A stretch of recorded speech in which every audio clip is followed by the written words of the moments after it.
शेतकरी बंधूंनो, सोयाबीन पिकामध्ये जर आपल्याला अधिक उत्पादन काढायचं असेल तर सुधारित पद्धतीने आपल्याला सोयाबीनची लागवड करणं गरजेचं आहे. या व्हिडिओच्या माध्यमातून तुम्हाला मी सांगणार आहे की सुधारित पद्धतीनुसार जर तुम्ही सोयाबीनची लागवड केली तर आपल्याला एकरी उत्पादन 12 ते 15 क्विंटलपर्यंत होणार आहे, ते सुद्धा अतिशय कमी खर्चामध्ये. तर व्हिडिओला नक्की शेवटपर्यंत पहा आणि अशा महत्त्वपूर्ण माहितीसाठी सर्वात आधी आपल्या चॅनलला सबस्क्राईब आणि फॉलो करायला तुम्हाला विसरायचं नाही. नमस्कार, मी ऋषी मोठे पाटील आणि तुम्ही पाहतात ॲग्री सरकार.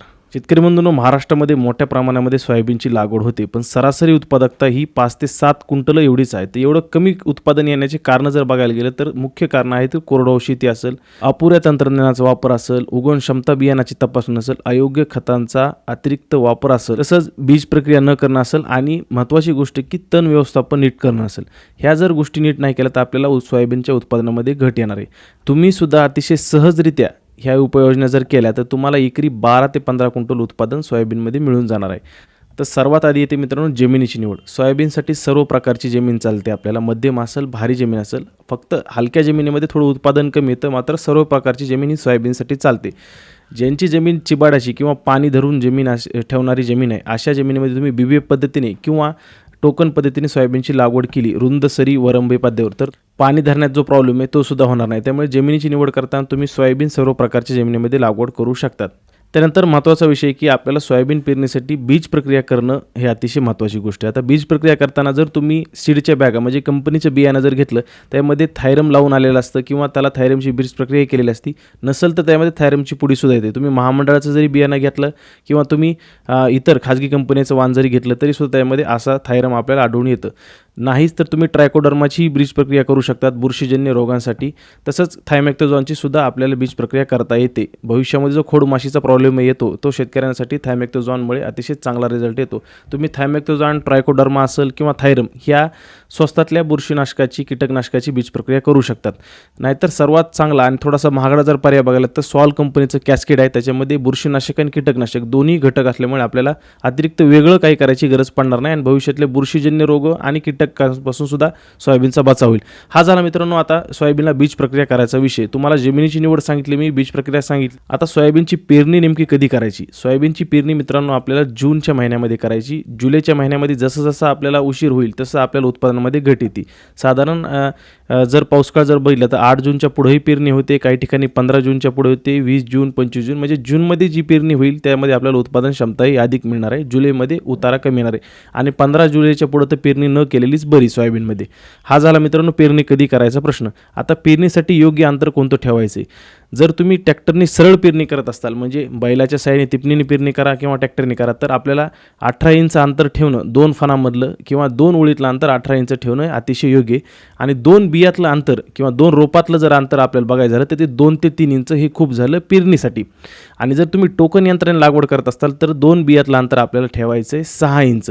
जर नवीन काही टोकन आलेले आहेत बाजारामध्ये जे 4 इंचावर करतात त्यांनी सुद्धा लागवड केली तरी चालते. आता तुम्हाला मी पेरणी कधी करायची आणि पेरणीचं अंतर काय ठेवायचं ते सुद्धा सांगितले. 3 गोष्टी झाल्यात. आता चौथा विषय मित्रांनो, बियाणाचं प्रमाण आपल्याला किती ठेवायचं. जर आपण सलग आणि सरळ पेरणी, निखळ पेरणी जर सोयाबीनची करत असतो तर आपल्याला फक्त 25 किलोच एकरी बियाणं वापरायचे, 25 किलोच्या पुढं नाही. जर तुम्ही अर्धा तास जास्त घेत असाल तर तुम्हाला 2 किलो बियाणं हे जास्त लागणार आहे. तसंच मित्रांनो, जर जे शेतकरी BBF किंवा BBF पेरणी यंत्र नवीन पद्धतीचं जर पेरणी करत असाल तुम्हाला 20 ते 22 किलोच बियाणं हे पुरेसं झालं. आणि ज्या शेतकरी बंधूंना टोकन करायची, सरी वरंब्यावर सोयाबीन लागवड करायची, अशांसाठी एकरी 10 ते 12 किलो, जास्तीत जास्त 15 किलो, मी तर म्हणाल 10 किलो बियाणं हे टोकन पद्धतीसाठी आपल्याला बास झालं.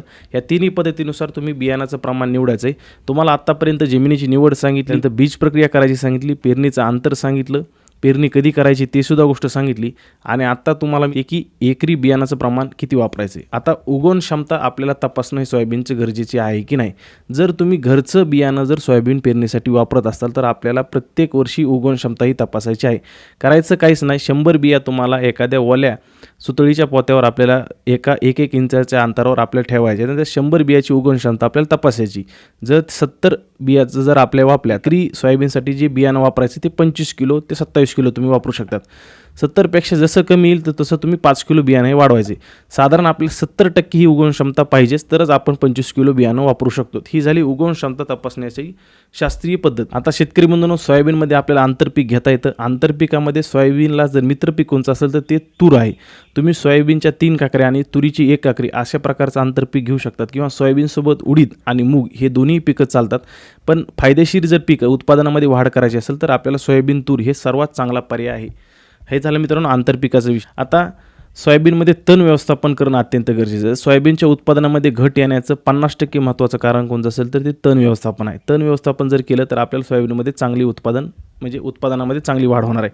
तर सोयाबीनमध्ये जर तुम्ही निखळ सोयाबीनची पेरणी करत असाल तर तुम्हाला वापरायचे स्ट्रॉंग आर्म, ज्याच्यामध्ये की डायक्लोजम 84% WG हा घटक येतो. तो तुम्हाला फक्त एक पुडी येते, ती आपल्याला 1 एकरसाठी वापरायची. 0.4 ग्रॅम प्रति 10 लिटर पाण्यासाठी आपल्याला हे स्ट्रॉंग आर्म वापरायचे. बाजारामध्ये बऱ्याच कंपनीचे, फक्त आपल्याला घटक तयारला महत्त्वाचं आहे की डायक्लोजम 84% WG हे तुम्ही फक्त सोयाबीन निखळ सोयाबीन जर घेत असाल तरच आहे. आंतरपिकासाठी वेगळं तणनाशक मी तुम्हाला सांगणार आहे. जर तुम्ही आता आंतरपीक म्हणजे सोयाबीन तूर घेत असाल, सोयाबीन मूग उडीद घेत असाल तर अशा वेळेस आपल्याला पेंडिमेथिलिन 38% CS हे वापरायचं आहे. आता हे जर वापरायचं असेल तर तुम्ही काय करायचं, 700 ml ची त्याची बॉटल येते, ती प्रति एकरसाठी 150 लिटर पाण्यामध्ये मिक्स करून तुम्ही फवारणी घेऊ शकतात. 2 तणनाशकं सोयाबीनसाठी शिफारस आहे. लक्षात ठेवा, घोळ करू नका. तुम्ही निखळ सोयाबीनसाठी स्ट्रॉंग आर्म वापरायचे, आणि जर तुमचं सोयाबीन आणि आंतरपिकं इतर सोबत असतील तर तुम्ही पेंडिमेथिलिन 38% वापरायचे. हा झाला मित्रांनो तण व्यवस्थापन सोयाबीनचं कसं करायचं. आता महत्त्वाचा विषय सोयाबीनमध्ये आहे की बियाणाची निवड. आपल्याला योग्य वाणाची निवड जर केली तर उत्पादनामध्ये चांगली वाढ होणार आहे आपल्याला. तर योग्य वाण कोणतं, तर जमिनीच्या प्रकारानुसार आपल्याला योग्य वाणाची निवड करायची. भारी जमीन जर तुमची असेल तर तुम्ही KDS 726 जे की फुले संगम नावाने प्रसिद्ध आहे, हे तुम्ही वाणाची निवड करू शकता. याचा कालावधी जर बघायला गेलं तर 110 ते 115 दिवसाचा कालावधी, म्हणजे उशिरा येणारे वाण आहे. त्यामुळे तुम्ही भारी जमीन, काळ्या जमिनीमध्येच या वाणाची लागवड करा, किंवा पाण्याची सोय असेल तर तुम्ही मध्यम जमिनीमध्ये सुद्धा हे वाण लागवड करू शकतात. आता भारी जमिनीमध्ये अजून एक पर्याय येतो की ग्रीन गोल्ड कंपनीचं 3344 जे की काटेरी पानाचं आहे, चांगलं उत्पादन क्षमता या सुद्धा वाणाचे. भारी जमिनीमध्ये या 2 वाणापैकी कुठल्याही एक वाणाची निवड तुम्ही करू शकता. आता मध्यम जमिनीसाठी जर तुम्हाला वाण निवडायचं असेल तर आपल्याला मध्यम कालावधीचंच वाण निवडायचं, जसे की KDS 992 फुले दुर्वा. आता फुले दुर्वा जे वाण आहे मित्रांनो, हे आपल्याला साधारण 95 ते 100 दिवस या वाणाचा कालावधी आहे, आणि या वाणाची उत्पादन क्षमता ही चांगली आहे. मध्यम जमिनीमध्ये KDS 992 फुले दुर्वा या वाणाची निवड करू शकता. तसंच अजून एक वाण आहे मध्यम जमिनीसाठी, जे की आहे KDS 753 फुले किम्या. ह्या वाणाचा सुद्धा कालावधी 100 ते 105 दिवस आहे. हे सुद्धा चांगलं उत्पादन आपल्याला सोयाबीनमध्ये येतं. आता तुम्हाला मध्यम आणि भारी जमिनीचे वाण सांगितले, तर हलक्या जमिनीसाठी जर वाण निवडायचं असेल तर तुम्ही PDKV आंबा ह्या वाणाची लागवड करू शकता. 94 ते 96 दिवसाचा या वाणाचा कालावधी, उत्पादन क्षमताही चांगली आहे, सोयाबीनच्या शेंगा गळत नाहीत. त्यानंतर GS 335 सरासपणे लागवड होती. ह्या वाणाची निवड जर तुम्हाला केली तर 90 ते 95 दिवसामध्येच तुम्ही हलक्या जमिनीमध्ये लवकर येणाऱ्या वाणाची निवड करायसाठी चांगला पर्याय आपल्याला आहे. त्यानंतर दुसरा एक तिसऱ्या नंबरचाच पर्याय हलक्या जमिनीमध्ये, ते काही मौस 612 ह्या वाणाची निवड सुद्धा तुम्ही करू शकतात. साधारण आपल्याला 95 दिवसामध्ये हे सुद्धा वाण काढण्यास येतं. चांगली उत्पादन क्षमता ह्या मौस 612 मध्ये सुद्धा आहे. अशा प्रकारचे नियोजन तुम्ही वाणाची निवड करू शकता तुमच्या जमिनीच्या प्रकारानुसार. आतापर्यंत शेतकरी बंधू तुम्हाला मी सर्व गोष्टी सोयाबीनमध्ये सांगितल्यात. ही आहे मित्रांनो सुधारित पद्धतीने सोयाबीनचं लागवडी तंत्रज्ञान.